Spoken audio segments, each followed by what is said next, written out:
Good afternoon, good morning, or good evening, depending on where you're watching. Welcome to another edition of Crime Time with DutyRon and this guy, Ed Wallace. We are two retired New York City police detectives. And if you like all things true crime related from that police detective's perspective, this is your place. Hit that subscribe button. It's a little red button somewhere around. Hit the notification bell so you get all things DutyRon and Ed when we go live or upload a video. Today we're going to talk about the Debbie Collier case. Everyone is still, we're looking for answers. We're looking for clues. We're looking for anything. We're grabbing at straws. We want to talk about the Venmo payment. We also want to talk about the live rifle round, it looks like, that was recovered at the scene. We're going to get into that in a few moments. Ed, how you doing today? Your life is hectic. What are you doing? Yeah, very busy, very busy. Studying to get my pilot's license renewed rather.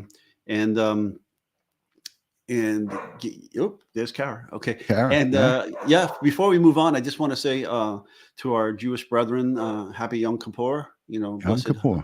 blessed high holy days for you all.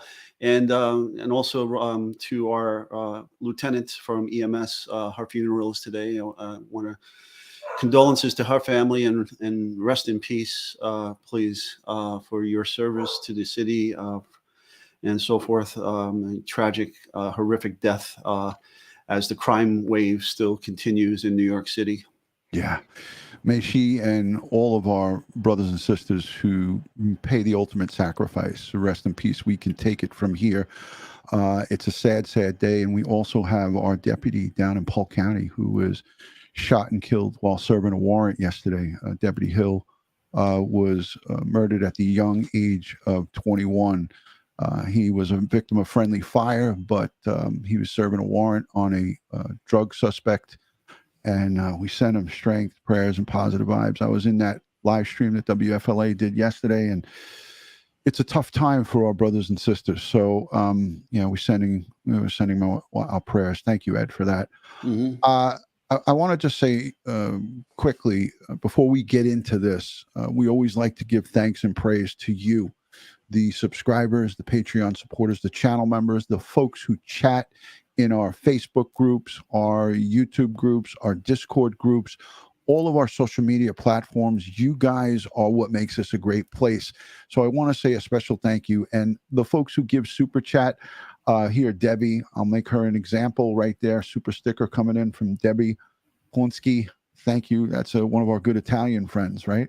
She sends in a $5 super sticker, and everybody who goes that extra yard, that extra mile to support this great community. We appreciate you. Our moderators, you guys are second to none.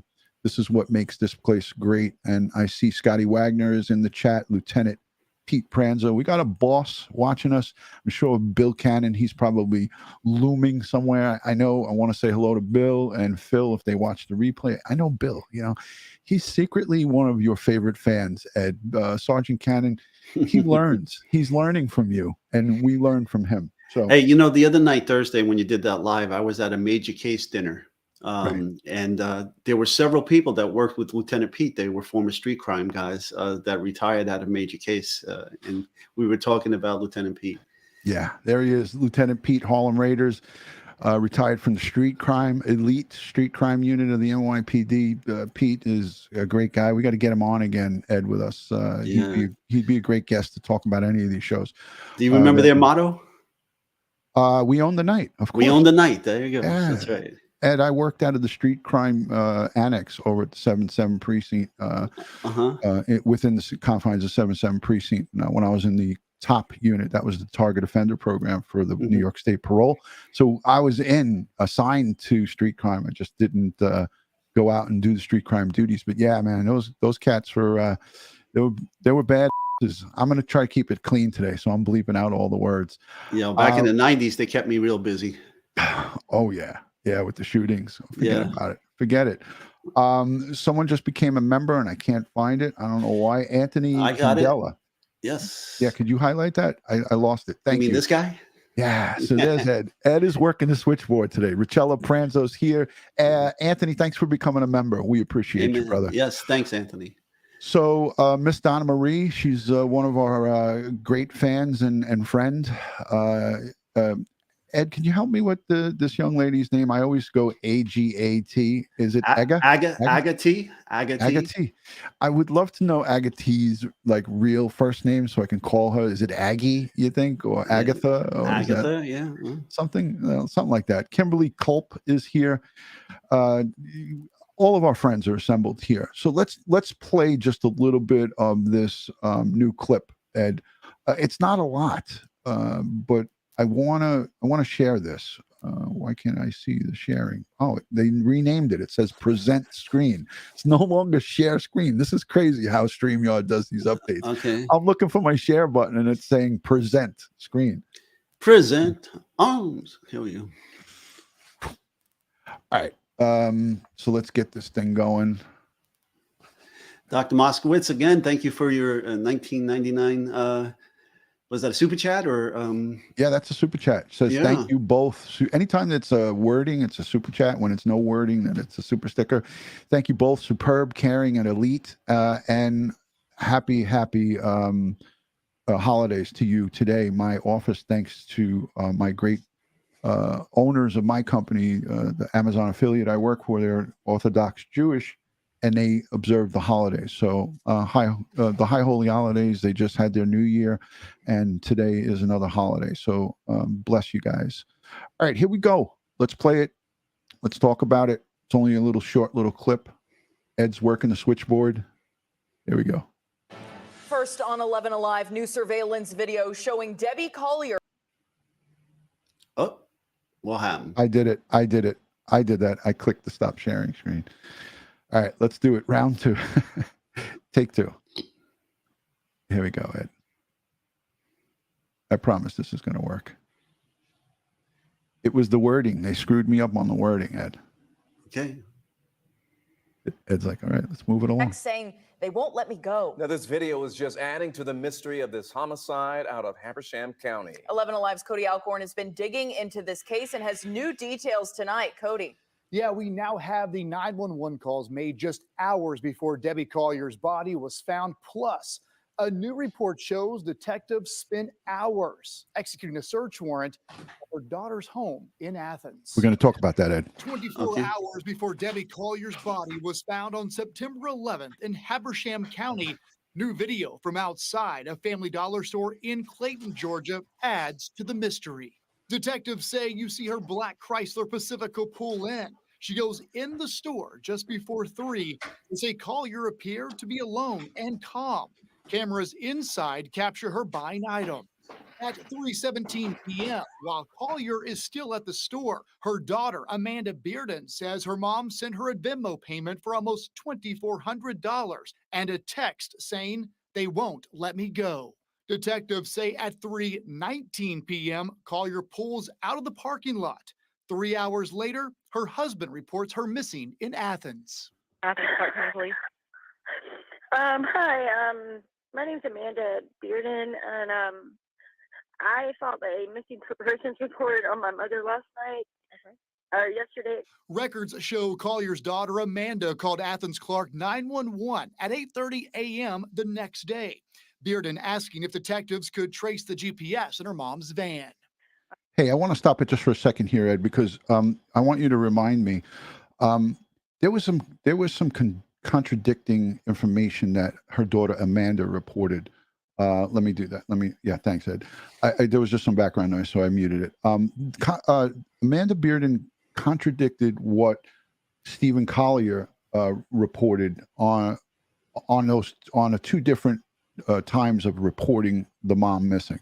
Mm-hmm. She said that the mother left with her driver's license and ID, driver's license and credit card or debit card or something of that nature. But it was definitely her ID, the driver's license. And then when the husband called, Stephen Collier called, he said that the mom left her bag here and also her driver's license.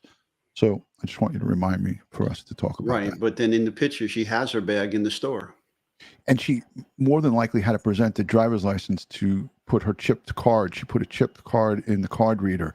But that will all come full circle in the interviews that were done by the detectives. We'll talk about that too. All right, I backed it up a little bit. And asking if detectives could trace the GPS in her mom's van. I'm not trying to be a smart aleck here or anything, but do I need to hire a private detective, maybe? 3 hours later, Collier's sister, who lives in That was an interesting statement, and I know Ed and I, that was the first time that we heard this, her saying that. But I don't mean to be a smart aleck, but do I need to hire a private detective? We're going to get into that too, folks, so hang on.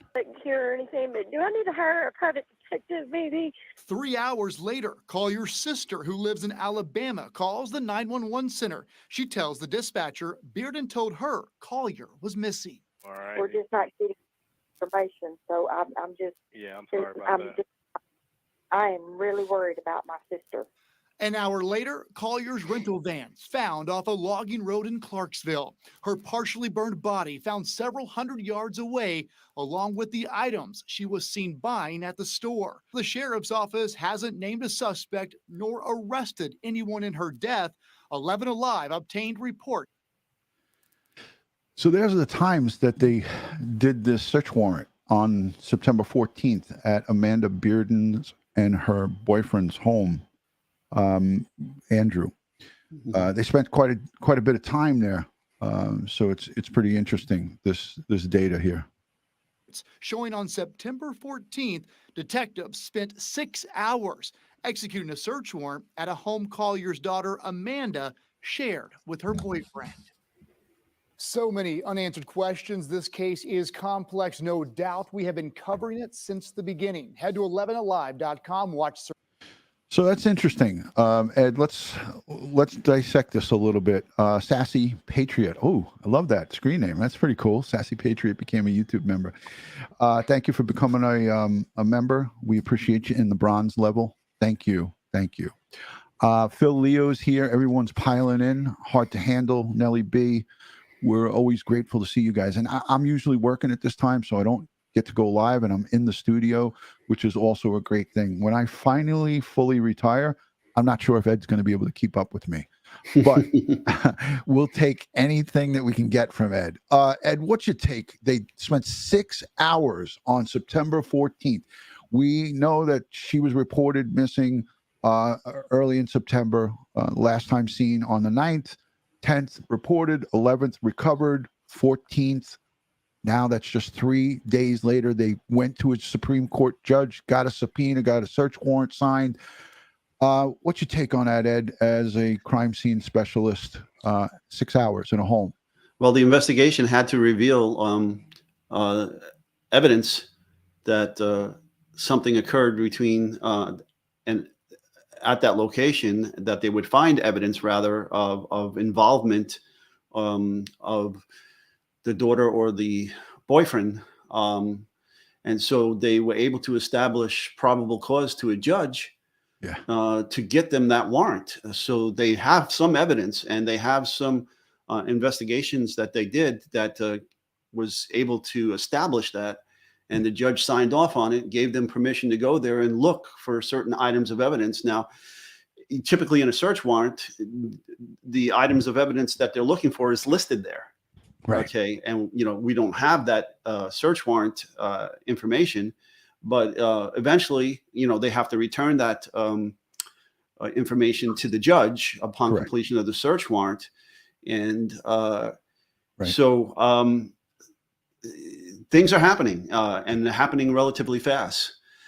So it's a good sign that that their investigation is proceeding in a good fashion, and hopefully we can get some resolution to this. Now, eventually, if the judge doesn't seal that warrant, the information will get out as to what happened there.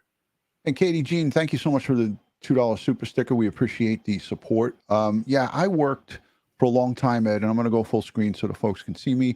I worked in the warrant squad for a decade, but prior to the warrant squad, I worked in a parole task force. It was called the Target Offender Program. And what we did in the target offender program is we worked with New York State Parole, and our sole job was to interview felony parolees that were recently released and keep an eye on them and monitor them. And in that unit, I was there for almost 3 years. We did extensive search warrants.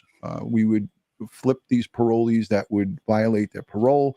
They would give us drug locations, and we would do search warrants. And we would go with our confidential informants to the judge, and we would have to plead our case and say, hey, judge, this is what we got. You have to show that you have, X amount of looks into a location for drugs and weapons and things of that nature. They did that here. And usually when we execute those warrants, we're in there and doing complete homes, not just apartments, 2-3 hours. Sometimes it would take maybe a little bit over 3 hours, Ed.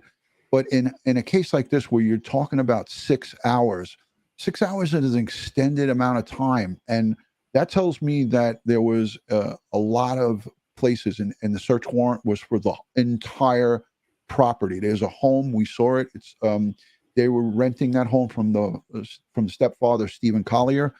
It is a nice, wide-liney looking-ish ranch, or just a very wide home. With the driveway going up front. Many of us have seen pictures of it. 6 hours inside there. That is a thorough search warrant, because like I said, I can consider myself an expert in search warrants. The returning factor, you have to list all your evidence, bring your vouchers, everything that all of your results from that search warrant have to be brought back to the judge within a 30-day period here in New York. What do you think they got out of that house, Ed? This is just going to be guesswork, but maybe they got evidence to link individuals from the scene where the Debbie was recovered. They're looking for evidence of a person or persons being at the scene and trying to link them to the scene. Maybe they found evidence at the scene of persons, suspects, or persons of interest, or whatever they want to call them, or in the van. And now they're looking to connect the people, that evidence, with evidence they may find in the house that could link. Remember, it's the evidence linkage. It's called the Lacard exchange principle. So, soil from that location, fire damage to maybe their clothing, burns, things like that, their footwear impressions, maybe in the soil, so they'll, try to gather up their look at their shoes and sneakers and things of that nature to see if they can match anything they may have found at the scene to articles of clothing and footwear that may have been worn there. So they're trying to link something here. Also, maybe, I'm seizing, they did warrants on cell phones and things of that nature. So maybe they're seizing those products and also looking at the online, maybe grabbing their computers, iPads, things of that nature to look at the what was going on in terms of emails or internet searches or and anything like that. Plus, records, bank records, things of that, the Venmo stuff, all of that stuff. Look at all the folks in the chat. First of all, Sana Alith Holt Johnson. She sends in a super sticker. Thank you for that $9. That's is that Norwegian? I always screw this up. Norwegian. Yeah, Norwegian. Yeah, I love Norwegian cruise lines. That's one of the only ones that I've ever taken when I go on my cruises, which I've been on quite a few of them with my wife. As a matter of fact, on our honeymoon, we went on a cruise, Norwegian. So, yeah, I mean, you look at a large case like the Brian Laundrie case. We watched the FBI, Ed, you and I watched them back up a truck in the driveway and pull out boxes upon boxes of, cellular phones, computers, hard drives, laptops, and other various items, clothing perhaps. And they didn't spend more than 3 hours at that location because Brian Enton was with News Nation and our good friend Jennifer Koffendorfer. They were right outside that home reporting live while that was happening. So I think that they've dotted their I's and crossed their T's. They've taken everything and anything that they can get. Electronic is going to play key here. in solving this case and making a lawful arrest or arrests, plural. I think that is forthcoming sooner than later, and I hope and pray that they they have a solid case on the perps who are responsible for Debbie Collier's demise. Thank you, Stace, on the case for the $10 super chat. She says, thank you all for the great coverage. Hey, I got something that I haven't played, but I want to play this. Ed, this is the boyfriend, and I haven't given him much airtime. It's only 26 seconds, but this is him talking about money and talking about, just let's take a listen to this. She's still been taking money from my card, and that's the only reason we've had any I'm going to put it back. contact, because Come on now. There we go. she's still been taking money from my card, and that's the only reason we've had any contact, because every week she takes $500 or $600 from my check, and I just don't see how that's right. And she goes and does dope with my money. Like, I've made over $30,000-$40,000 this year, and I'm completely broke because she spends it all on drugs. She's still been taking. So here's him complaining about drugs and his girlfriend taking money from him. So I guess he's a choir boy and he doesn't do any drugs. Well, that whole incident was a violation of an order of protection. That's why law enforcement was there. So he was at a location that he was not supposed to be per the order of protection. And they called 911 on him. And that's why law enforcement responded and had this encounter with him. Right. Yeah, the investigation is going to play out, and they're going to get the backgrounds of who's doing what, and Right. so, she has a shady background. He has a shady background. It'll all get washed out. Yeah. I want to mention victimology here for a second. Victimology comes into play here. And what victimology is that we look at as detectives, the victim, and then we work our way out of all of the people who have contact with her. On this same article, they do a piece on this potential perpetrator, his mother, Andrew I'm going to screw up his name, Geargridge. His mom, her name is Vicky Lynn Terrell. So this is the mother of Amanda's boyfriend. She was caught red-handed peddling dangerous narcotics to an undercover police officer in a drug sting in 2021. She is part of this investigation. I'm not saying that she has a hand in it, but detectives have definitely interviewed and looked at this woman and have questioned her and the associates, all of the associates that have contact with our victim here, Debbie Collier. And this poor woman, under a lot of, different articles and things that I've looked up personally and privately myself, I never, sit and post public stuff, but I looked at her Facebook page. I looked at her social media, Debbie, and she seems to be a very to herself person. She posts family photos. She posts very limited things. She's not a selfie person. Look at me. She's just posting happy times with her family. But the people that are around her, now I'm going to have to bleep myself out. These heads that are around her are part of this criminal element that brought her to, unfortunately, in my opinion, to the situation that she faced on September 10th, sometime between the 10th and 11th. And the connection to all of that is the daughter. Right. Drugs, alcohol, and money. It all goes hand in hand. Those three things. Drugs, alcohol, money. You need it all to have it work. And people that are on, narcotics of any sort, and I don't know what the drug of choice of these people were, whether it was meth, whether it was coke, whether it was heroin, it doesn't matter. We, as New York City police officers and detectives, we've seen all these people like this, and they will do anything to feed their appetite, to feed their addiction. And family means nothing. They will stand their family up and rob them blind. Ed, you can probably attest to this on patrol. How many times do we get called to people's homes? Good people. And their sons, their daughters, their nephews, their aunt, their uncle, they're either some type of addiction, and then they wipe them out. They'll take their great grandmother's wedding ring and hock it to get drugs.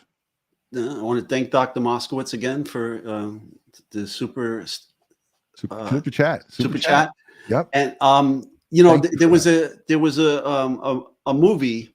I think it was Spike Lee did a movie with Samuel L. Jackson was a junkie, and he kept returning home to his parents. I think it was and begging them for money and so forth and so on. And then he attacked his mother when she didn't have any more money to give him, and then the father ended up killing the son in that movie. I can't remember the name of the movie, but I remember that scene. Yeah, I think I remember. Wasn't John Travolta in that movie with them? No. Or was that a different one? No, not John Travolta. It was a Spike Lee movie, and I don't think John Travolta ever did a Spike Lee movie. But no, right. No. I'm completely wrong. I'm thinking of another movie, but everyone knows what I'm talking about, where he took the needle and put it in the girl's heart to get her back. He took out. No, that was Pulp Fiction. Pulp Fiction. Yeah. Okay. I don't know where the hell my head's going. No, but but he portrayed a junkie like that, a strung out. What are you people on dope? Yes, Mr. Hand, I'm on dope. Okay. Yes, he and you know how he stole from his family, how he begged, borrowed, and steal from his family, lied right to their faces, Right. and just to get the money to get his fix. Yeah, and that's the sad part, is that people that are addicted to drugs and alcohol, they do unpredictable things. And I think here, as a experienced law enforcement investigator, we are, our scale of, is all the way to the right. It's all the way to the right on the folks that are surrounding Debbie, and that's the daughter. Unfortunately, she's got a real shitty past. Oh, I don't know how to bleep myself. She's got a real past, and the boyfriend, and everyone that's attached to the boyfriend now, including, we now know the boyfriend's mother is peddling narcotics to undercover narcotics officers. So how far out does this thing go? Before we get into it, Ed, while you're checking the Hang Sang, no, I'm just trying to find the name chat of the movie with Ozzie Davis was the father, and he killed Samuel L. Jackson. Let's go to the chat for a second before we go on to our next part of this this live stream. Stace on the cases here. Phil Leo, he's making a great statement. Drugs are so prevalent and associated with criminal behavior, and the background check should be run on all potential dates, comparisons, and so forth. They're busy doing everything that they can behind the scenes. Now, I want to point out that September 11th, her body was recovered, right, at this location. I'm looking at some of these chats, and I'm trying to multitask here. September 11th, her remains are recovered, right? On September 14th, just 3 short days later, they're executing a 6-hour long search warrant. That, to me, is telling us, and Ed said it, and I'll just reiterate it, substantial evidence, substantial reasonable suspicion going to that location. They didn't just go to that location randomly and say, hey, let's just check that house out. No. Folks, under no uncertain terms, they have they need probable cause to go get a search warrant. You cannot just go get a search warrant based on loose information. Judges want to know why you want to go in there, why you want to search those people's homes. They don't just take that. Listen, I've had search warrants denied when I've had private confidential informants. We used to call them CIs. I'm trying not to use police jargon. So when we would have our confidential informants go into a location, they're making the drugs in the basement, they're selling it in the back room, they give us diagrams, draw out the whole place. We go in with the A team. We have a whole full time. I've had good stuff like that where judges are like, I don't feel confident in your confidential informant. I'm not going to sign this search warrant. And that's frustrating. But that didn't happen here. And they did it within 3 days. And that's telltale. Ed, which thoughts there? Well, exactly. So they have to meet like I said, the probable cause is very hard level to meet. And so they had to go in there with their I's dotted and the T's crossed. Now, that's not to say, we've had some very high profile cases recently where we've seen certain federal agencies playing fast and loose with the truth and going into a court thinking like, hey, I'm never going to be challenged about this. And then boom, it gets backfired after evidence is produced that they perjured themselves in their application for the warrant. But that's not happening here. No way is that happening here. I think they have some solid evidence that brought them to this location and got a judge to sign off on this warrant. And they're looking for evidence that links everybody to this crime. And I want to just jump into that conversation, that Venmo text message, or it appears to me that after reading that several times, you can interpret that several ways. You can say there's something nefarious going on here, or you can look at it and say, hey, maybe there was a conversation that was had between the mother and the daughter about an event, or that would require her, to take off of work or to do something. And then she said, they're not going to let me go.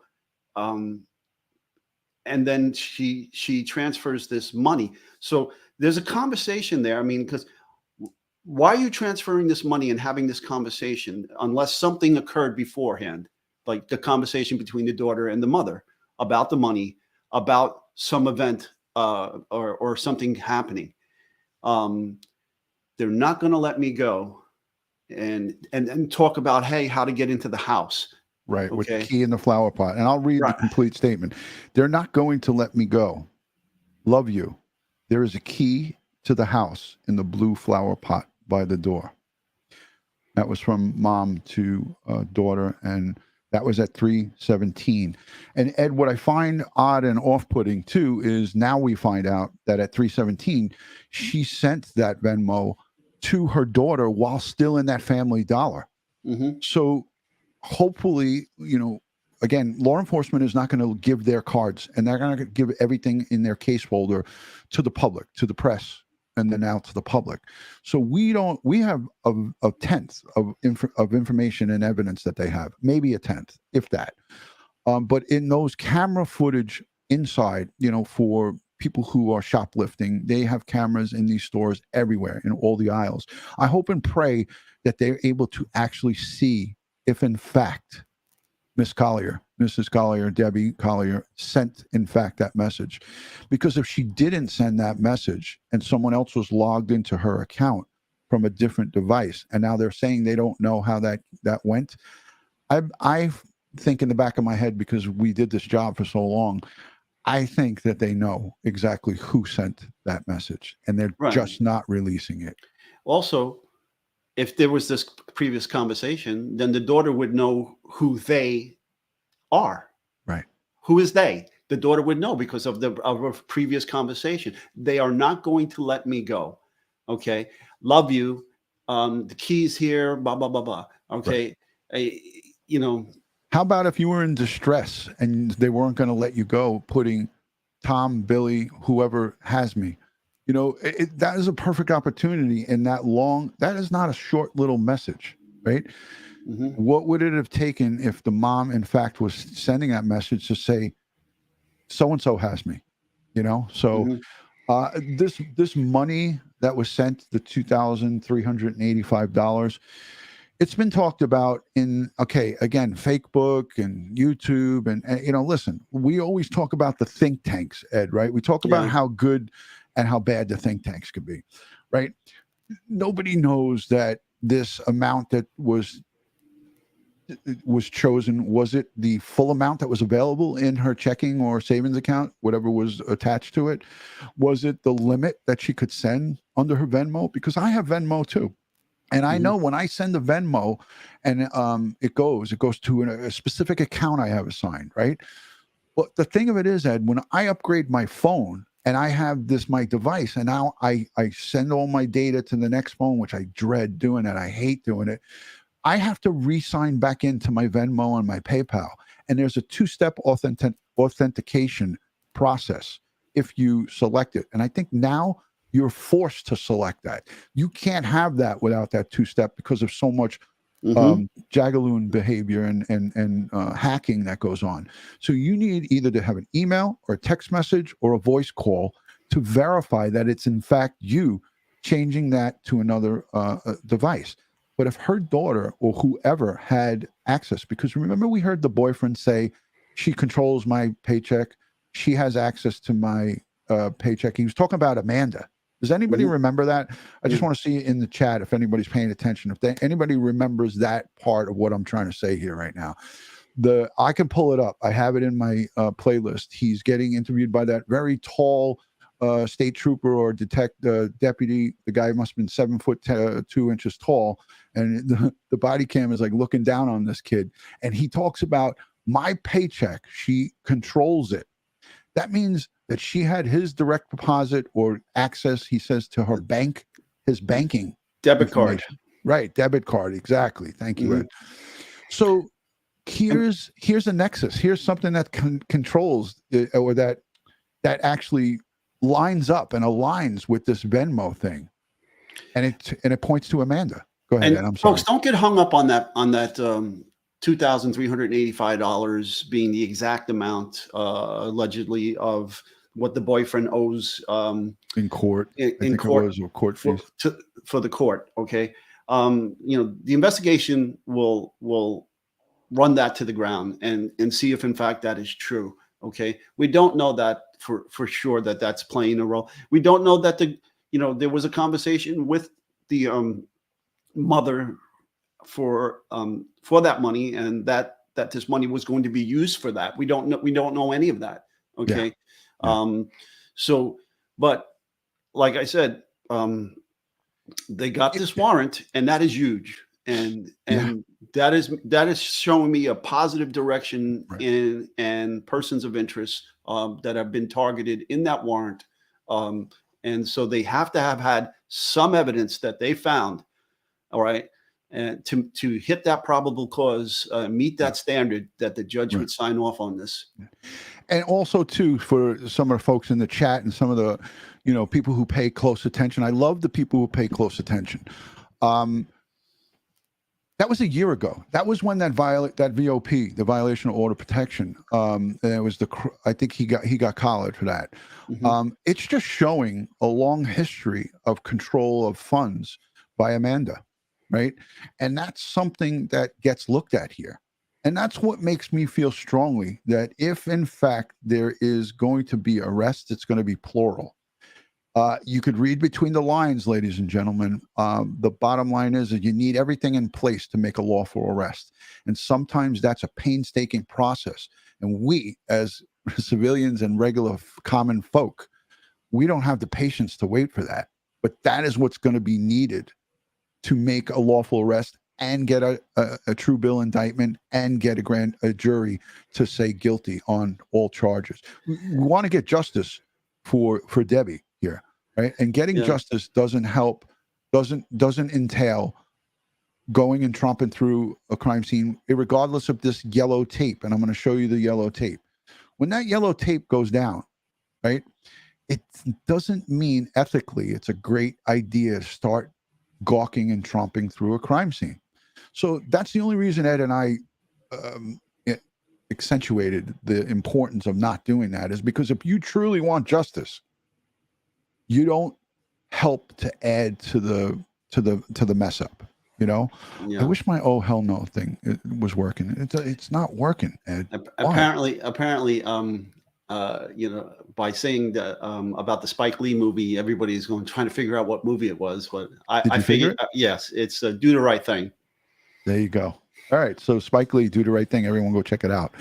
Let me just say, Diana Jane says, great professional insights and analysis today. DutyRon and Ed, thank you. That's what I come here for, to hear. Thank you, Diana. We appreciate you. We do. And if you guys are not yet subscribed to Crime Time with DutyRon and Ed Wallace, again, 20 years myself, 24 for you, Ed, right? 24? Yeah, 15 of those 24 in the New York City Police Department's elite crime scene unit. He and his partners, guys and girls, would go out to all of the crime scenes in the city of New York, which it was a very busy time when Ed was working. You know, he was there during the crack epidemic, during the 80s, the late 80s into the 90s, and he processed so many crime scenes. And anytime I make a number or say a number, Ed corrects me, so I'm not going to say the number.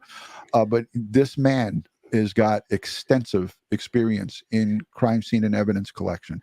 Ed, let's talk about that live shell that was recovered. Well, you have Bullet, something else a to live say bullet. about it. It's a live bullet. Right, the live bullet. Yes, Thank but you just said a number and I didn't correct you. So I just want to let you know I didn't correct you. I love you, brother. I love Okay. you. Let's talk about the live round. It looked like a rifle casing. It's in my thumbnail for this video, and we'll everybody knows about it. What's your thoughts on that? What kind of processing would you do as a crime scene Now detective? let's get the vocabulary correct.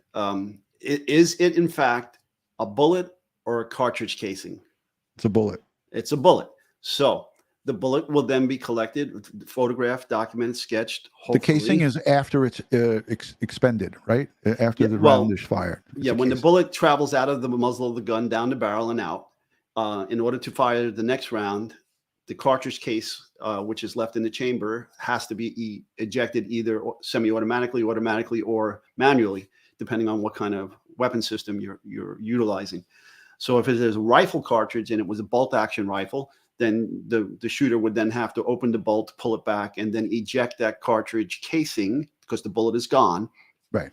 And then push the bolt forward to put the next round into the chamber, okay, to be fired. So I don't know what kind of weapons this is, but if it is a rifle bullet, then it has to be photographed, sketched, measured, collected properly, and submitted to the ballistics labs for firearms analysis of the lands and grooves on the side of the bullet. They will determine the weight, the number of grains, the number of lands and grooves, and the twist, whether it's right or left, and then they'll come up with a caliber and what potential firearms could have fired it. That's known as class characteristic evidence.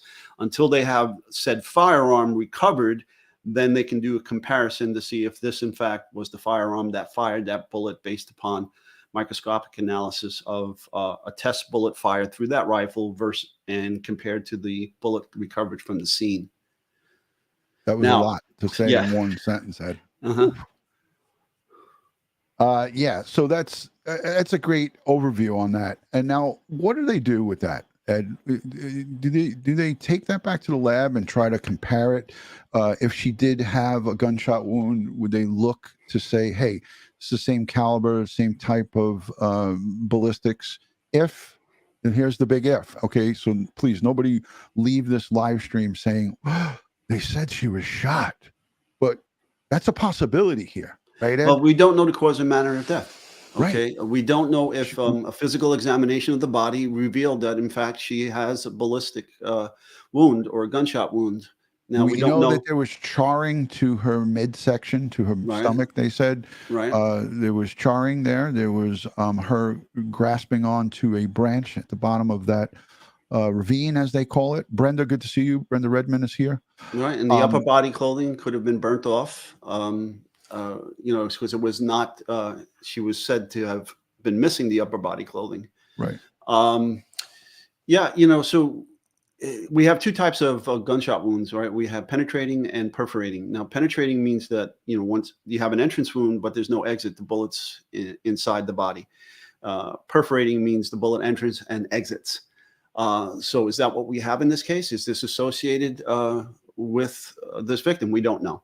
Because, again, we're waiting on the autopsy for the cause and manner of death. Was the fire damage to the body substantial enough to cause the death? We don't know. Okay. Could be asphyxiation, could be blunt force trauma, could be stabbing, could be gunshot, could be any number of things. We have to wait for those reports to come back. Yeah. What's your take on the charring and the burning and the evidence? We talked about evidence left behind. I don't want to get into that here because we covered that in our previous live stream. I'll link that here in the cards. I know Ed's Listen, got. don't make me get my hyperventilation bag again. What are you people? On dope? Yes, Yeah. Mr. Hand. I'm on dope. So yeah, Ed, keep that bag handy because I don't want to. I'm not going to try to rally you up. But so when you have, we have the charring, we have the evidence that we have to assume that they collected some of the other pieces of evidence that are there. What significant value does that give them here as a crime scene unit expert? Okay, evidence collection. We didn't see any evidence collection in this short video from now Habersham. I didn't see a branded crime scene van or anything at that location, and I haven't seen any pictures or subsequent videos of that. So, yeah, I haven't seen anybody walking out with bags of evidence, anything like that. No, did not see that. We saw that minivan, unmarked minivan, pull up. Right, and that was the coroner. That was the coroner. Yeah. So I question, and I'd love to get a hold of someone who was on that scene from the beginning to end, just to ask that question. So, did you see any bags coming out? Did you see any? How do you package that evidence up and get that back to the lab? And what's the upside to having that stuff? I.e., tying it into perps or perpetrators. All right. Did you see this here from Bill? Is this Bill? Yeah, the bullet is unfired. We know that it's a full bullet that was left. Wait. I mean, because that's different terminology. Is this a full cartridge with bullet and casing together? What do we? Yes. Oh, okay. Then that's different. It's not fired. Okay. Right. So, I asked you that before, but I guess you didn't understand what I was saying. I'm doing 100 things here at once behind the scenes. No. So if it is a full cartridge and it's unfired, okay. Now, if it was potentially in the gun and then ejected from the gun, there will be what we call ballistic tool marks on the side of the cartridge. You'll have an extractor and an ejector mark that would be left on the cartridge casing. And so they can do microscopic analysis if they have a firearm that they can compare it to. But if this is an unfired live cartridge, primer, cartridge casing, and bullet all intact, okay. I mean, that could have been in somebody's pocket. If somebody was running around here hunting, I'm not sure that that's allowed there, but I know it's a logging trail. But could somebody have been going down there and it dropped out of their pocket? It's deer season. I'm not sure if this. I had asked, and I said, "Is this a hunting area?" And they said there was picnic tables around there. It's just a pull off on the side of the road. I don't think from the response I got from our last live stream, because I put that out there, I was talking about this thing because I saw the picture of it in our previous live, but I might not have articulated it properly. And Thank you, Police Off the Cuff, for coming in. And Bill, usually when you come in, you give a super chat. I'm happy that you didn't because I have to just give it back to you whenever you send it. So, that's how these sergeants are. They make the big bucks and they give it out. They want it back. Yeah. Well, thanks for the clarification, Bill. Yes. Because it's a big difference now. It's not just the projectile. It's not just the bullet. It's the whole cartridge. Okay. Yeah. And it's not just a casing. Right. So then wait. I mean, still though, we don't know if she sustained any ballistic damage. Right. So I'm going to the chat here, Ed. I wanted to see if you could answer some of these questions because I know you worked close with Barbara in the medical examiner's office.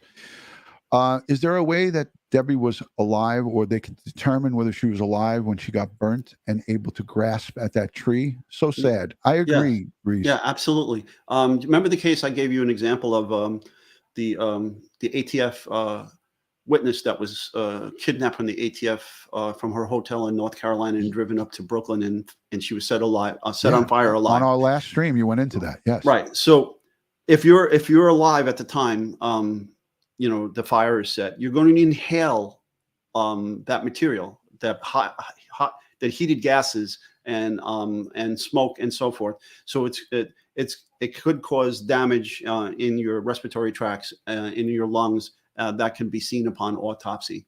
So, and you find some of the soot in the nose, because in the nose you have your cilia, the hairs that are there to trap foreign particles from getting down into your lungs and damaging your lungs.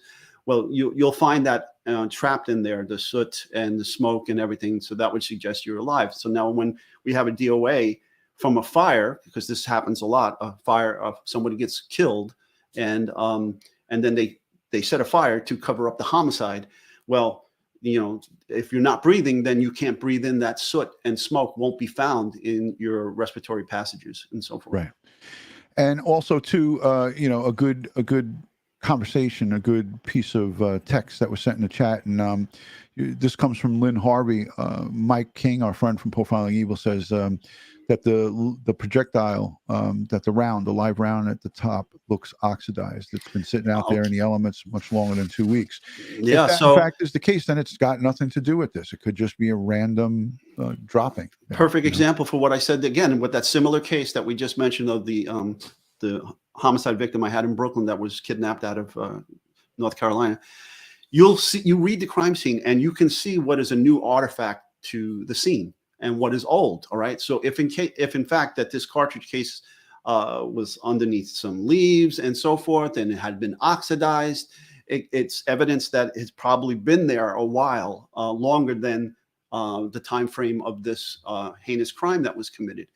There was a question about, can you get fingerprints off of a cartridge case? Yes. If it wasn't fired, you can potentially get fingerprints off of that. And sometimes the acids in your fingerprint materials etches itself into the brass of the cartridge. And there are several chemical tests that you can do that. In addition, you might be able to get DNA as well. But like I said, if this cartridge case was oxidized in that fashion, it's probably evidence that it's been there longer than when this homicide occurred.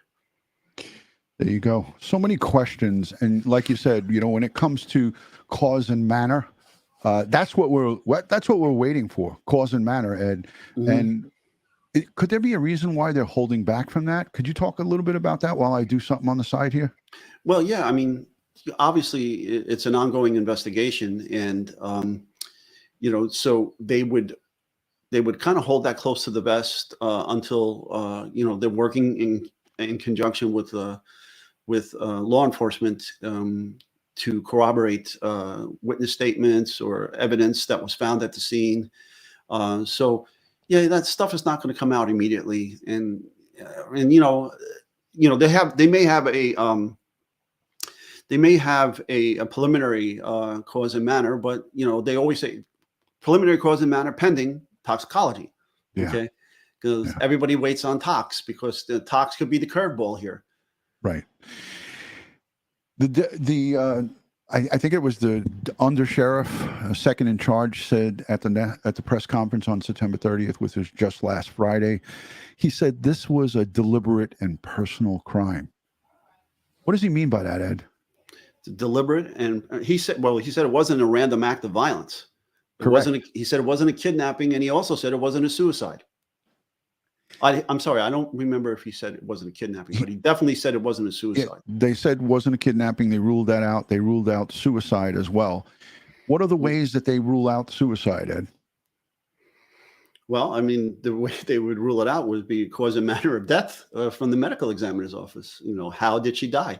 Again, was it blunt force trauma? Was it stabbing? Was it shooting? And if they didn't find any firearms nearby, so it would rule out, self-inflicted gunshot wound. I mean, there would be gunshot residue patterns that would be associated with the entrance, typically, depending on how you shot yourself. And most of the gunshot suicides of women that I had in my career, they didn't shoot themselves in the head. They shot themselves in the chest or in the heart. And sometimes multiple times, because the first shot didn't kill them right off. And there would be gunshot residue powder on the hands. Now, all of this, the rain here causes a tremendous problem with the gunshot residue, because some of it will be burnt into the skin and others will be able to be washed away. We got somebody joining us. Hey, it's Sergeant Bill. Hey, could you grab that question from Dr. Ed and Julie before we add Bill? And I'm going to wait for him to give us the thumbs up. Another super chat. DutyRon, I know you addressed this, so much left at the scene, and you talked about the imperative to have those things. Can law enforcement go back and collect this evidence? It's important, as you have thought. Unfortunately, yeah, they can go back and get it if it's still there, but the chain of custody is busted. Too many people went there. We don't know if anybody manipulated it or touched it. The press was there. Civilians went there after, some YouTubers went there. Yeah. It can't be trusted at this point. Yeah. Now, a defense attorney, as we spoke about on the previous live stream, Dr. Ed and Julie, and everybody in the chat will have a field day with anything that is recovered due to those videos put out on social media. It probably didn't just go out, Ed, and I know you can agree with me on this. It didn't just go out on YouTube because people grab it from YouTube. They put it on TikTok. They put it on Facebook. They put it on Instagram. This is a feeding frenzy for everybody that wants to go, oh, look at what they got. And they don't realize how hurtful it is. Here on the screen, it says, before we add in retired homicide detective Sergeant Bill Cannon from Manhattan North Homicide, investigators found the red tote bag and partially burnt blue tarp near Collier's body. How important, and I keep circling back, and I know this is sounding redundant. Don't get mad at me, Ed, but this is for the chat and for everybody that's watching a replay. How important are those items when it comes down to prosecuting and getting these people brought to justice? These items that they are confirming that were taken into custody. Well, we know she bought them, and we know she had them in her possession when she left the Family Dollar store. Mm-hmm. Now, did she go drive off and meet somebody someplace, and then they wrapped her up in that blue tarp, and then they used her vehicle and drove her out to this location, and then, with that body, if she was dead, dragged her to or carried her to this location, and then attempted to set it on fire to cover up. We don't know all of this. I mean, so many words. Right. I mean, but it all has to get run down by the investigation and the forensic work in the laboratory. Correct. As well as the autopsy. All right, joining us. This is a treat because last time he was supposed to join us, he almost had a heart attack on us and went to the hospital. Retired homicide detective Sergeant Bill Cannon from Police Off the Cuff. He is live with us from the studio. Bill, thanks for joining us. It's great to be here. I don't know. I'm looking in the wrong direction. I guess I got to move it over to my straight ahead, screen. right there, straight ahead. There we go. Hang on a second. I'll fix it there. You got your mic in front of you? You got your mic in front of you because it sounds like it's far away. Sorry, yeah, I do now. Okay, sorry. Okay, there you go. I wasn't ready. It's a breath of fresh air to listen to Ed and listen to you, Ron, because when I watch a lot of the YouTube, there's stuff thrown into the mix that is just absolute horseshit, and people don't understand the investigative method behind here. And when Ed talks about these crime scenes, it's so important, and I thought of, and I presented a lot about the crime scene, and there's really virtually 3 different crime scenes here. You got the van, you got the crime scene in the woods, and you have her body. And all of those can have smoking gun evidence. And Ed mentioned yesterday, I think it was, the DNA potentially underneath her fingernails. And, most YouTubers have no idea about that, nor do they understand crime scene processing and crime scene technique. And, the whole, we're spoiled in New York City. We have a crime scene unit that goes there, and they take their pictures and do their process and do a million different things, photograph, take measurements. They do a million different things. And then we have what's called medical legal investigators that come from the OCME's office, the Office of the Chief Medical Examiner, and they do their work after crime scene because they do not want to upset the crime scene. And they do their own investigation from the scene also. I don't know how sophisticated the OCME or the coroner is in this county, what kind of investigation, death investigation they'll do at the scene. So as I said, we're spoiled. We're spoiled, A, because we have a crime scene unit with dedicated detectives that just collect evidence and do that job. And B, we have probably the best OCME in the world. So we're very spoiled. I agree. Yeah. Bill brings up some outstanding points because, listen, we can get shock and awe. We can get a great presentation from somebody who really doesn't have the experience. As a retired homicide detective sergeant in Manhattan North, some of the arguably one of the busiest places in Manhattan, right? It is the busiest place in Manhattan. It's like the equivalent of being in Brooklyn North homicide, right? You got people dropping like flies in the late 80s, early 90s. 90. In 91, we had 2,200 murders. And I keep saying that. People might get sick of hearing it, but that's when these guys, myself included, were working the streets of New York. So when you do something a lot of times and you do it over and over again, you have that experience. When you have slower places like this that are not used to processing crime scenes and the importance of the preservation of evidence, and you all of a sudden are sprung into action, woken up out of bed, and you got to come out with your flashlight that's not working, and not, no floodlights, no ESU, no, aviation support and things of that nature. We have an advanced amount of resources that are, there's nothing that we can't throw. As Dave Rader says, the kitchen sink we throw at it. Ron, I'm 100% rooting for these Habersham County investigators. However, I think from the very beginning, they should have enlisted the help of the FBI and the GBI. And just for the fact that there was tons of phone work to do. And phone work costs lots of money. Yeah. And guess who has lots of money? The FBI. They got more money than they know what to do with. And then they probably should have reached out to the GBI too, because they need assistance in this case. And there's no shame in asking for help. Look at the case in Memphis, Eliza Fletcher. They got the DNA back in 18 hours. That's unbelievable. But they used the TBI to do that. Hey, Bill, the case in Las Vegas where the politician kills the news reporter.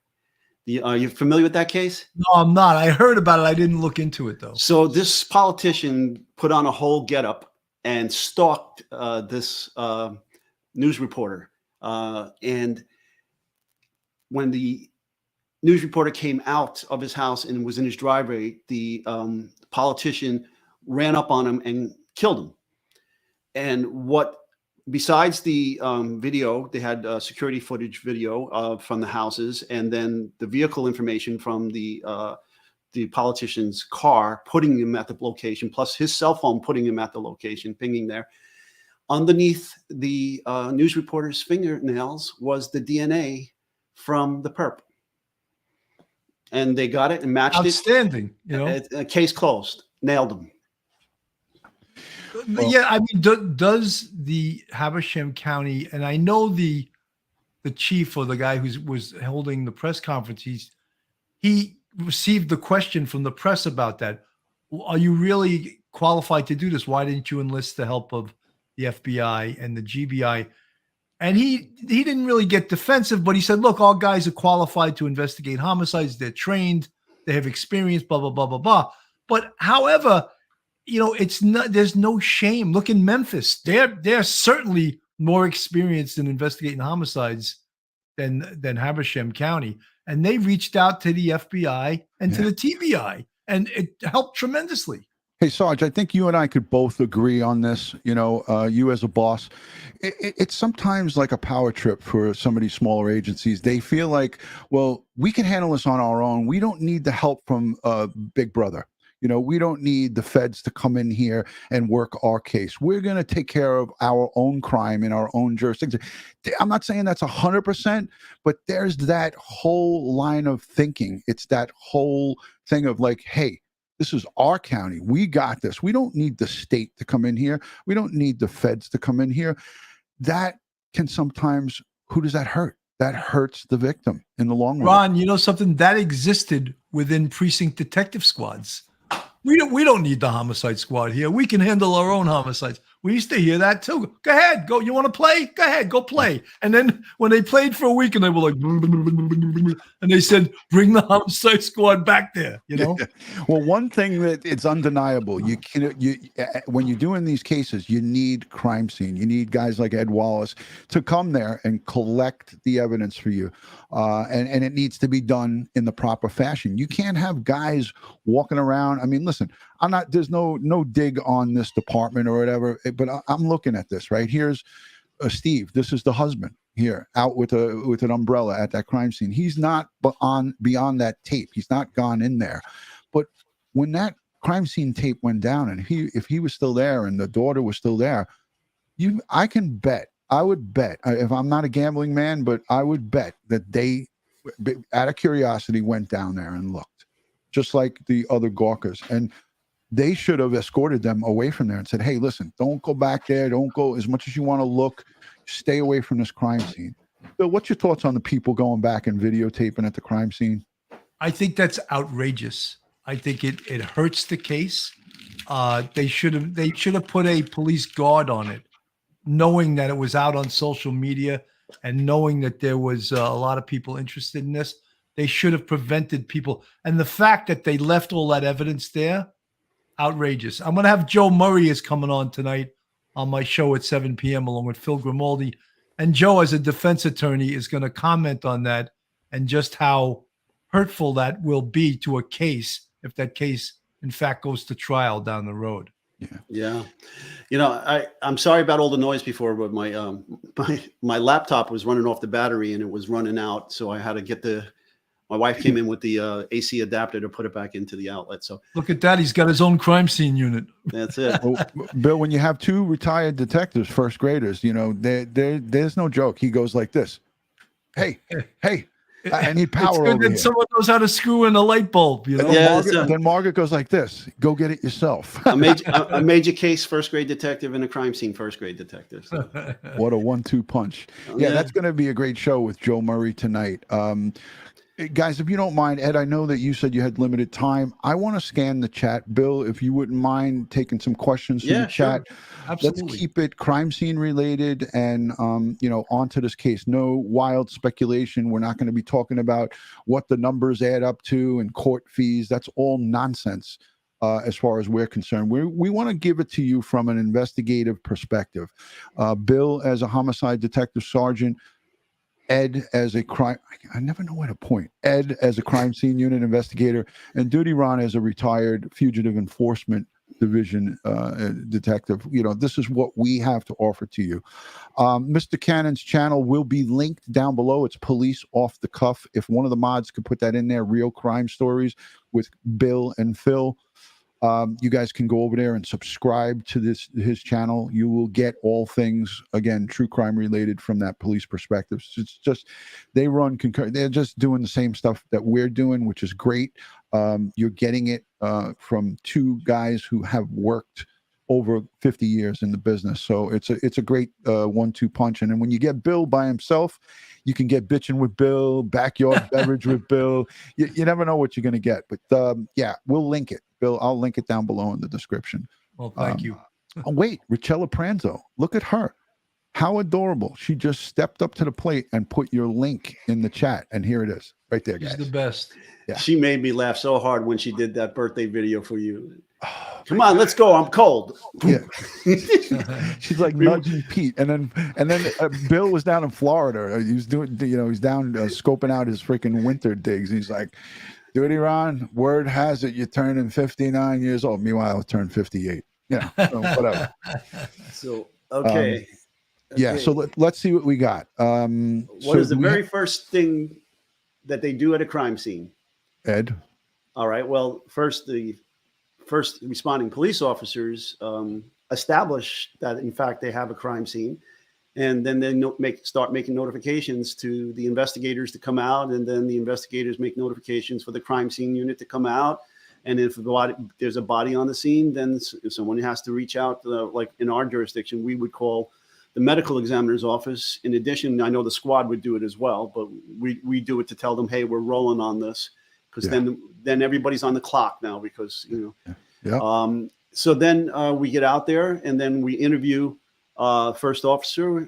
We get briefed by the lead investigator from the squad here in New York. And then we do what we call a walkthrough of the crime scene. We'll put our PPE on, go into the crime scene, take notes, written notes of our observations, what we see, what we hear, we smell. We're not tasting anything. And we're documenting all of that. We prepare a sketch, and then we plan how we're going to take our photos. Then we go back out and Ed, could I stop you on the photo part? Because Yeah. in this picture that we have here, I see a guy with a pancake holster. Right, and a camera. And a camera. Yep. Would you, in your professional opinion, is that a crime scene unit investigator? I would think so. I mean, I don't know if the medical examiners or coroner's personnel down there carry weapons, but I would think that would be a crime scene person. Yeah, it looks like the crime scene guy is wearing the brown pants. He's coming out now. He's got the camera on. He's got a bag over his shoulder. Yeah, he's got looks like a law enforcement badge on his belt, and looks like a Supreme Commander's shield. That looks like a sergeant's shield to me. Okay, so yeah, he's got a backpack. Don't know what else is going on, but I don't see any evidence bags or anything like that. Didn't see any of that removed. They could be working out of like an SUV or something. I'm not sure if they have a dedicated crime scene vehicle, being that it's a 90-person agency. Right. That said, so when I come back out after the walkthrough, I get together with the squad detective again. And I go over what I see inside of there. If I have any questions for them, I'll give them the questions, and hopefully they can give me some answers or try to go get the answers. Then we go back in photographing. Everything is sketched and measured as to the precise location. Sometimes we'll nowadays we break out 3D laser scanners, and we go in there and laser scan everything and it measures everything in its precise location as it's found by me. I can't attest to what happened before me, but when I get there, I document where everything is that I find, and everything is measured. And then we start processing by, collecting, processing for fingerprints, hair and fiber, DNA, all that stuff is done. Everything is collected and packaged appropriately. Can we ask about the photos before you go any further? Yeah. So when you photo and sketch the crime scene, now this crime scene involves a woman that's down holding onto a tree. You are going to make sure you get photographs to see exactly what articles of clothing are still left on her body, Right. i.e., example, shoes. We're going to work our way into that scene from that vehicle. We're going to photograph all around the scene, all around the vehicle, out to the street, up and down the street, everything leading to that vehicle, and then from the vehicle down the path to where the body was found. And then we're going to work that body. We're going to photograph foot to head, head to foot, left side, right side, upper body, lower body. And then eventually when the medical examiners people get there, we roll that body over. We do the same thing on the photographs on the back. Document anything that's lying this grassy area to the left and right of these vehicles that we're showing here, that gets documented by photograph and video, correct? And I search it. Yeah, absolutely. Yeah, I'm going to be looking for tire impressions, footwear impressions, any type of physical forensic evidence that on both sides of that path. Yeah, I'm going to be searching all of that. I'm going to search also the shoulder of that highway. I'm going to be looking up and down that shoulder to see if there was any other evidence of another vehicle being here. But a lot of that dumps or any evidence dumped. Ed, I just want to comment on that, and you hit it right on the head because you're you're a thorough crime scene guy. Is that you want to look for areas of entry and exit by the perpetrators. Mm-hmm. How they didn't just appear there; they got there somehow. Right? Did they walk through the woods? Did they park their car on the other side of the woods, or did they park their car next to Debbie's car? Right. We want to know all that. That's so important. And the average person that does this doesn't know that because they haven't worked murder cases. I remember John Savino. You probably know that name. Yes. He worked for Manhattan Special Victims. And to me, he was one of the greatest detectives I had ever met. One of the greatest. He did 16 years in Manhattan Special Victims. And at one time, he was the most experienced special victims detective in the country. And I remember one crime scene I spoke with him about. It was an attempted murder and a rape of this female. I mentioned it on my show the other day. And he saw 6 or 8 cigarettes in the ashtray. Mm-hmm. He tested every single one of them for DNA and did elimination DNA of every single person that responded to the scene. Don't you know a detective smoked a cigarette and put it out in that ashtray, which is the violation of crime scene 101. But he wanted to eliminate some defense attorney a year later saying, "Did you test all those cigarettes?" "Yes, I did." "Who did they belong to?" "Well, this is what happened." So boom, you know what I mean? Or the defense attorney would create doubt on As a who boss, did this. as a boss, that must have made you crazy, Bill. It did. I also had one time I had a cop use the phone in a double murder scene. He used the landline. Well, we I had had a, both.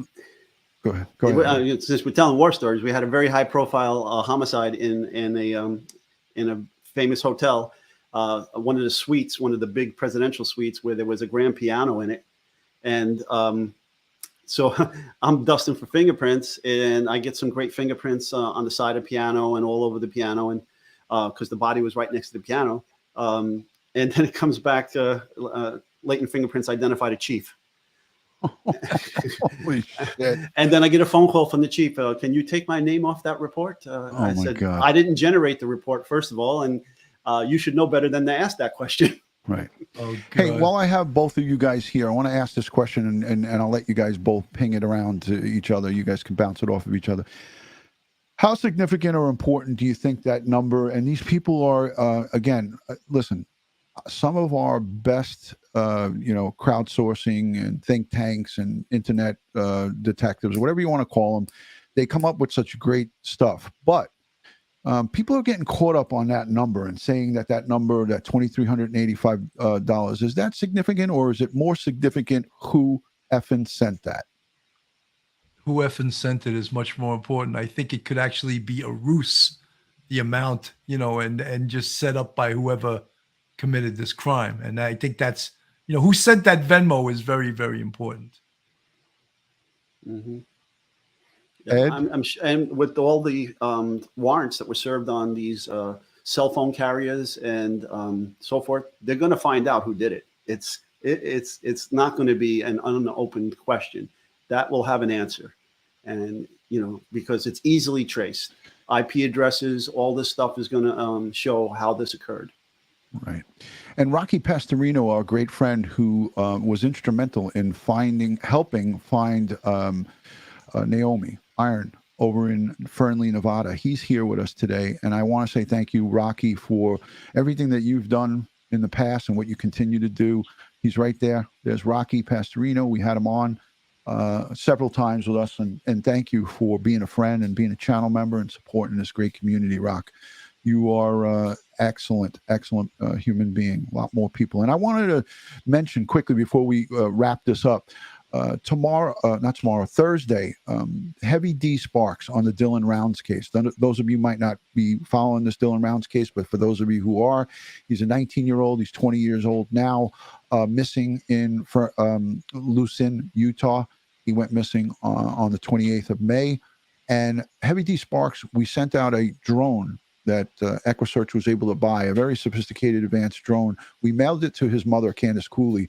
EquiSearch was able to buy that drone because of the 4 hours that Ed and I spent doing that live stream where we were fundraiser. Bill Cannon joined us on that one. We did 4 hours. We generated 17,000, and when it was all said and done, about 20 grand for EquiSearch. And they bought 3 drones. And these drones, Heavy D Sparks is going to go out with his crew on Thursday into the desert, and they're going to search for disturbed land, disturbed dirt, disturbed areas. And this drone is a specialized drone that's going to have sophisticated cameras and things of that nature where they're going to be able to go out. So we're going to have Candace Cooley come on with us later today. It's just going to be me and her. Ed's got a lot of things he's got going on. So I just hijacked him for an hour and a half. So we're going to cover it. We're going to talk about it. And I'm happy that each and every one of you that are here that contributes to this channel, you are instrumental in getting that drone in the hands of people who need it. You're wearing the hat, Sergeant Bill, EquiSearch right. Midwest. So there it is. We'll put them full screen so you guys can see that one good. Yeah, we are the law enforcement liaison for that group.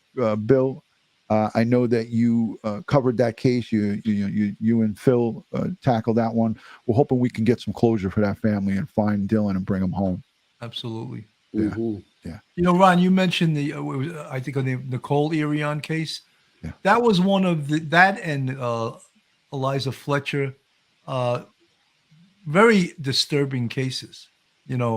I did 10 years in homicide, and those cases covering them on YouTube and covering them on Police Off the Cuff Real Crime Stories was disturbing to me, because real victims that met evil people that murdered them. Yeah. It always hurts when you have a truly innocent victim.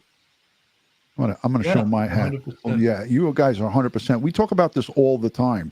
You know, when you are talking about this type of evil that walks amongst us, and that's what's people lose focus at. You know, law enforcement across the country, the overwhelming majority of us men and women who are out there to take the job on. We heard down in Polk County yesterday, a 21-year-old young deputy was murdered. He was shot by friendly fire, but he was murdered because of a criminal who was out there on the run, and he was a victim of crossfire. So because of her actions, coming out with a BB gun, pointing it at the deputies that were there, it started a barrage of gunfire. And he was outside, and one of the rounds went through the mobile home and struck him in the shoulder and then severed his aorta. So we lost the deputy yesterday because he was out there fighting evil. And this drug trade, again, we go right back to this case, Miss Collier. Debbie was, Bill, you talk about victimology a lot on your channel. And, you know, the people who are surrounding this woman, the daughter who was into drugs and alcohol, her boyfriend. I revealed today that the boyfriend's mother was arrested just a year ago for selling narcotics to an undercover. So that victimology is widespread here, because you have the boyfriend, this Andrew character. It goes right straight to his mother, where he came from. She's also in the drug trade. There's a lot of bad people around, looming around Debbie, unbeknownst maybe to her or known to her.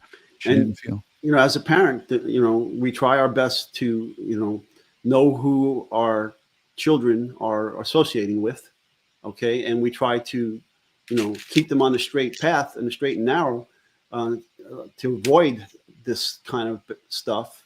But despite our best efforts, even the best parents, it happens that your kids stray. And unfortunately, that lifestyle affects everybody in the family.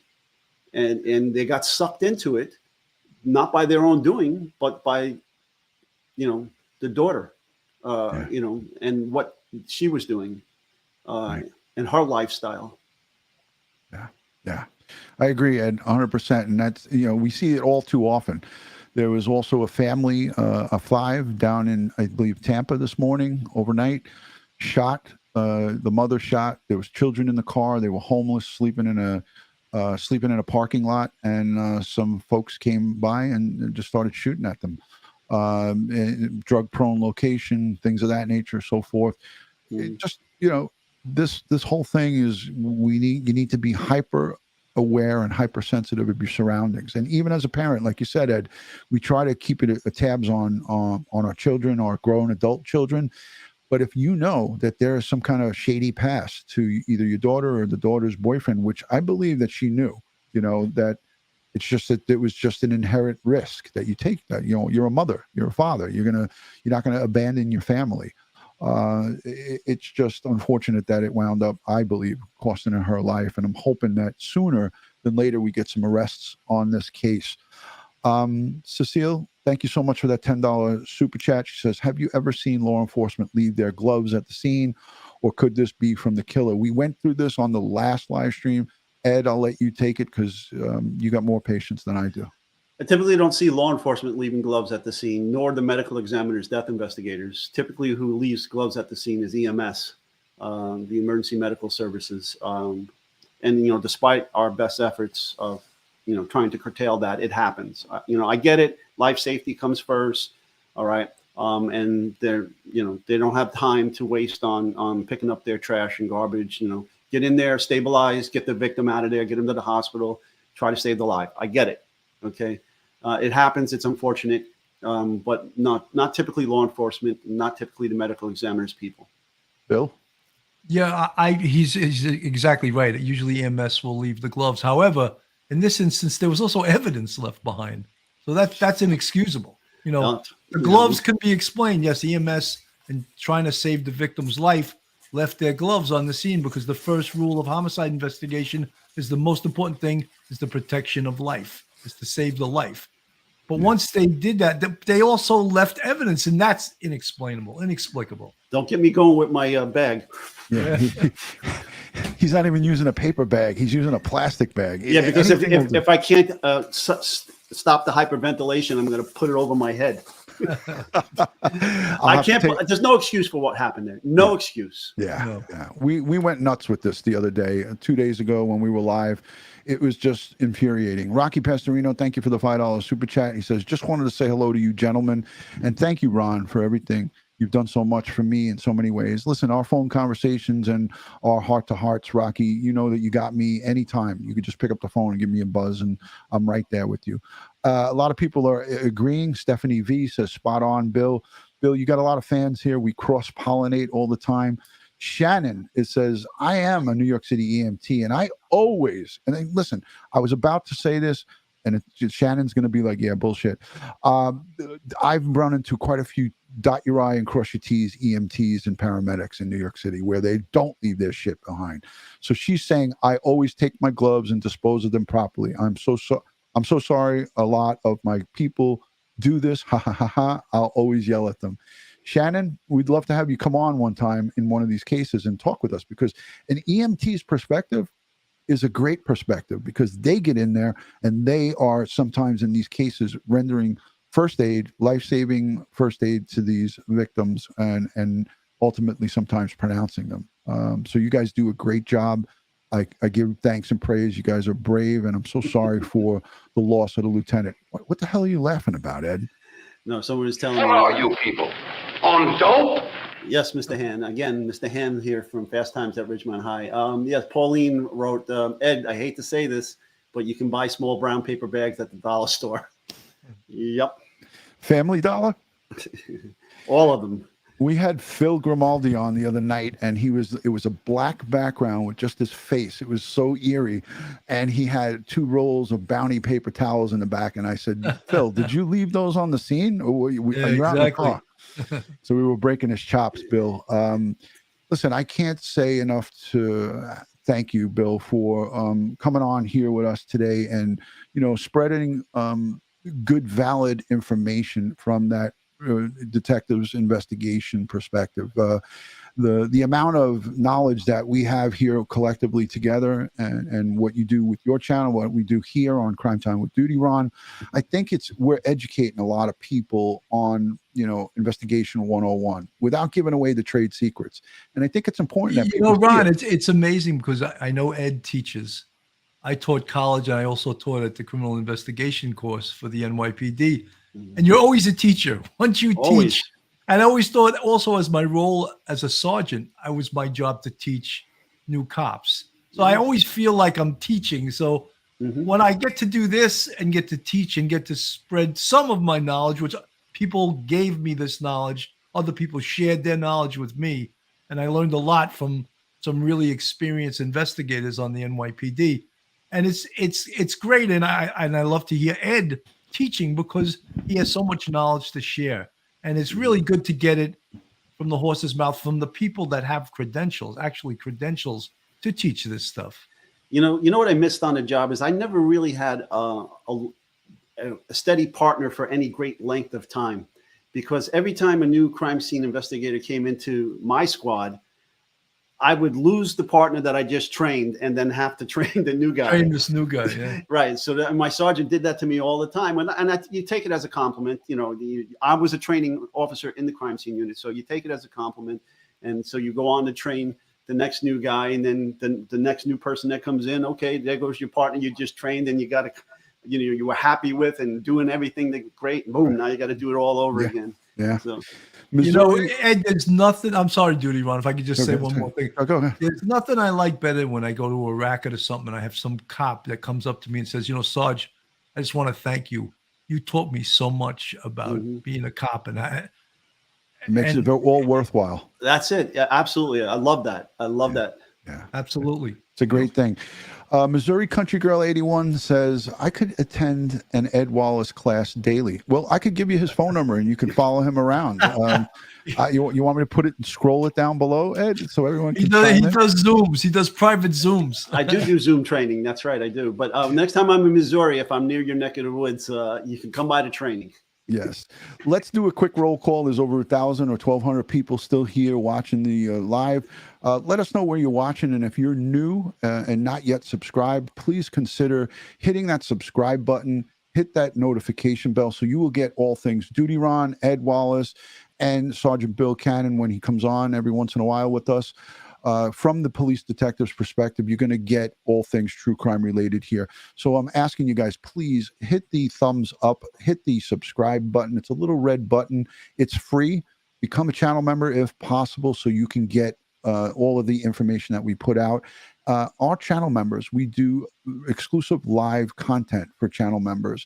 And Ed comes on with us. We have EquiSearch coming on, and Joe Murray comes on with us. And we'll grab Bill, believe it or not. I know it's going to cost me, but we can grab Bill on a members only live and we could do some stuff.